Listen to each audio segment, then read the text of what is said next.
Hey, welcome back. And if you're new here, my name's Christina Kent, and I'm a fine artist based out of San Francisco. So for years, I thought that making great art had to come from a place of pain and suffering. But then one day, I discovered this idea that completely changed my approach to my creative practice. So when I was younger, my views of art and creativity and art making was really shaped by what I was seeing in the culture, what I was watching in movies, on TV shows, reading in books, and I feel like a lot of those played into the tortured artist idea. So I would hear about examples like Van Gogh, who was dealing with mental health issues, obviously going through a lot of suffering and intense experiences, cutting off his own ear, but at the same time making incredible art. Or you would hear about like famous musicians like Janis Joplin or Jimi Hendrix who made amazing art but then ended up dying really young. Or I think about artists like Basquiat who kind of had this meteoric rise to fame and was producing tons of paintings and was kind of at the peak of his career when he died. So those were kind of examples that I was seeing when I was younger.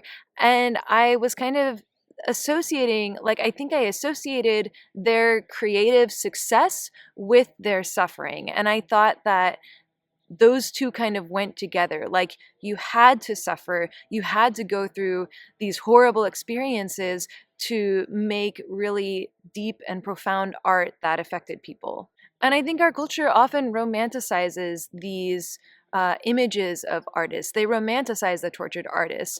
That's what you usually see if you're watching movies or you're reading books. Like, their lives create really interesting stories. It's much less interesting to make a movie about an artist like Cézanne, who, from my understanding, was supported by his family, had a house in the countryside in France, and lived a long life painting many years in the French countryside.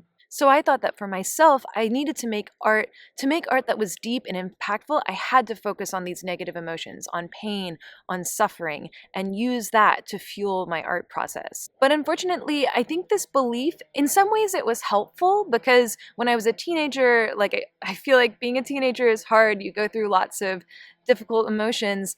And so in some ways, knowing that I could take those emotions and turn them into art was very helpful and helped give more meaning to my suffering. But in another way, I think that it kept me in this sort of dark place for longer than I needed to be. And that ended up having a negative impact on my art. And even the art process itself, I had this idea that I had to suffer for my art, that art making couldn't be fun or exciting or joyful. It had to be hard. It had to be work. It had to be, suffering.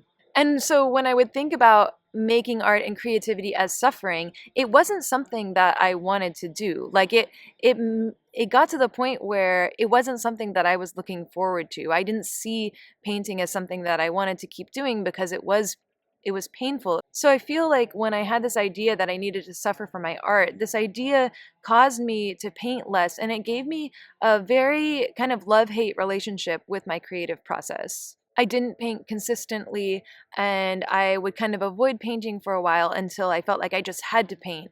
And then I would do lots of painting, but it wasn't like I could maintain a consistent art practice. But then I was exposed to a mindset that just completely changed my creative practice. And this was inspired by Elizabeth Gilbert in her book, Big Magic.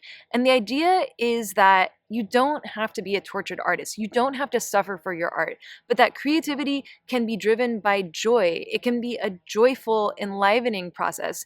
And that is maybe an even more stable foundation for building a long-term creative practice. In her book, Elizabeth Gilbert says that she doesn't suffer for her creativity, but she's grateful for her creativity. She's excited about it. She revels in her creativity. Every day when she sits down to write, she just feels so much joy that she gets to do it, and she feels grateful that she gets to participate in the creative process. And this led me to the idea that negative emotions like suffering and pain and grief, they're very powerful. And I think that artwork created based on these feelings can be really strong, powerful work. But at the same time, we can also create powerful art from the positive emotions too. When I was younger, for some reason, I just discounted feelings like joy and happiness and gratitude. They felt sort of just light and airy, and they didn't feel like the substance that would create really powerful art. But when I read Elizabeth's book, I was in my own place of darkness and suffering, and I thought, what if I give this a try? What if I try to create artwork that is focusing on these lighter emotions, the more positive emotions, and that highlights the beautiful and positive aspects of life? And what if I approach my creative process not thinking that I have to suffer to make great art, but thinking that I can be joyful as I'm painting, as I'm creating, and I can make art that's still very strong, maybe even stronger than the art that I was making before? So slowly I began to put this idea into practice. When I would start painting each day, I would focus on cultivating feelings of joy. I would focus on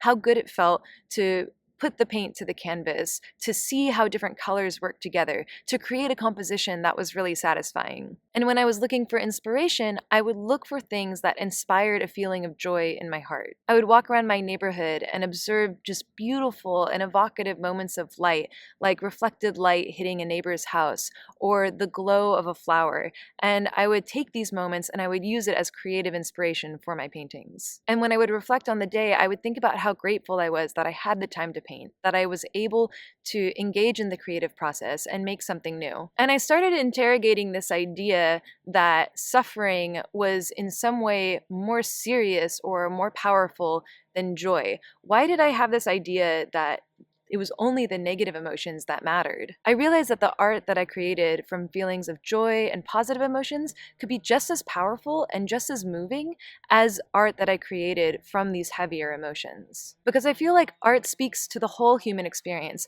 which isn't just pain and suffering, but is also joy, beauty, and love. And for me, that was a revolutionary idea. It gave me permission to move out of this dark place and fully embrace the joy and the positivity in my creative practice. And I feel like coming at my creative practice from this feeling of joy was such a better motivator than these feelings of suffering and this idea that I had to suffer for my art.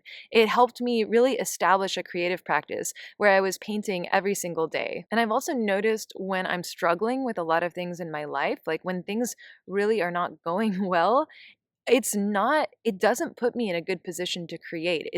It doesn't help me make more art. It actually, I feel like it really hinders my art making. I also think about the artists who made really great work early in their careers but died young, like Basquiat or Van Gogh. And I think about if they lived longer lives, if they had managed to overcome their suffering and overcome these challenges, what sort of art would they have made? And I feel like focusing on the positive really helps to fuel my creative practice over time because it gives me energy. Like after each painting session, I actually feel energized rather than depleted. Sometimes people ask me like, "How do you paint so much?"